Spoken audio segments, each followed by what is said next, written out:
Hello everybody, before I begin this video and you'd like to use OCD Recovery's coaching services, please reach out to Phil at ocdrecovery.com and he'll get back to you as quick as he can. So yeah, today guys, I wanted to speak a bit about feeling overwhelmed by different themes. And this is something that really confused me on the recovery journey.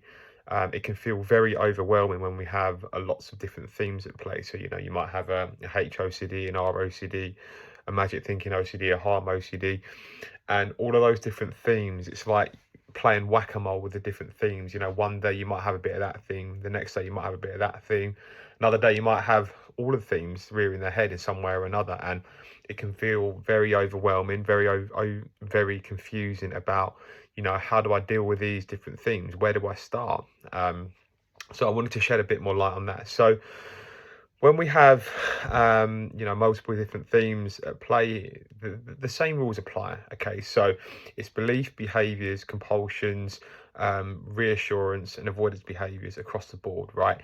So yeah, there's no right way or hierarchy to combat the different fears, to combat the different fears and themes. All right, so for example, when you're doing your disputing work, you might say, hey, I'm going to do a week on, a week off, or I'm going to do 2 weeks on, 2 weeks off, whatever it might be. And I might say, yeah, for the first couple of days, I'm going to do beliefs on HOCD. Then for the next couple of days, I'm going to do beliefs on ROCD. Then the next couple of days, I might do magic thinking OCD. And then, yeah, you sort of go along with that kind of schedule. Again, it's not fixed. There isn't any right way or wrong way to dispute the different themes. If you've got one theme that's maybe more dominant than another theme, then you might want to invest a bit more time and energy into that.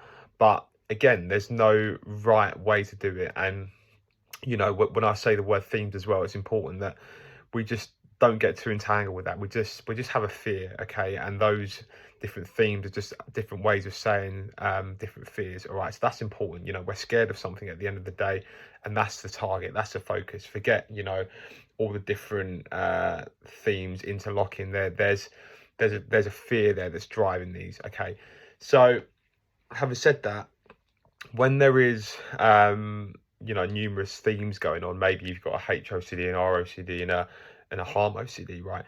What can happen is there is a common denominator between those different fears, right? So with HOCD, ROCD, and harm OCD, the common denominator there could be fear of rejection, right? So imagine the fear of rejection is at the roots of the core fears, right?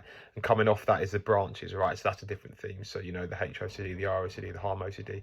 So that fear of rejection, as you target that from a belief and behavioural standpoint, as you target that, the themes coming off that, they will start to gradually lose their power, right? So in this case, it won't be a case of doing HOCD, ROCD, harm OCD. When you actually target that fear of rejection, you might be doing the shame attacks, you might be looking at the irrational beliefs, the shoulds, musts, and the awfulizing. As you do that, you'll see that across the board you get progress across the different themes without necessarily having to target them individually. All right, so that's very important to remember. As you really look at the nutrients, like the core fears, in many ways, you'll see that you do get progression across the board where those core fears do emanate from, right? So yeah, if you are feeling confused, it's very important to remember that, address what the core fears are. They can be, more often than not, fears of rejection, fears of self-rejection,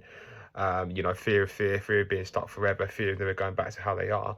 And when in doubt, it's really important just to target those things, right? And yeah, of course, you can do separate belief work for more nuanced fears across the different themes. So, for an ROCD, you might be living a lie. HOCD, it might be never going back to how you were. For harm OCD, it might be going to jail. Sure, there's going to be those other different ones branching off that, but generally speaking, you can target, like I said, you can target the different things by looking at the core fears. All right, so yeah, if you are feeling confused, always remember that yes, you can dispute how you want in many ways. There's no right or wrong answer. There's no fear. There's a fear element there. You can look at the different beliefs across the different themes. Also target the core fears as well, which will give you progress across the board. But yeah, if in doubt and you're feeling confused, it always comes down to what am I scared of here? how can I reduce my catastrophized thinking on the worst case scenario? You know, how can I live my life alongside these fears and discomfort? Because that's all it comes down to, you know, with OCD across the board. It's beliefs, behaviors, dropping the compulsions, dropping the reassurances, and dropping the avoidance behaviors. Okay, so I hope you found this helpful, and I'll see you in the next video.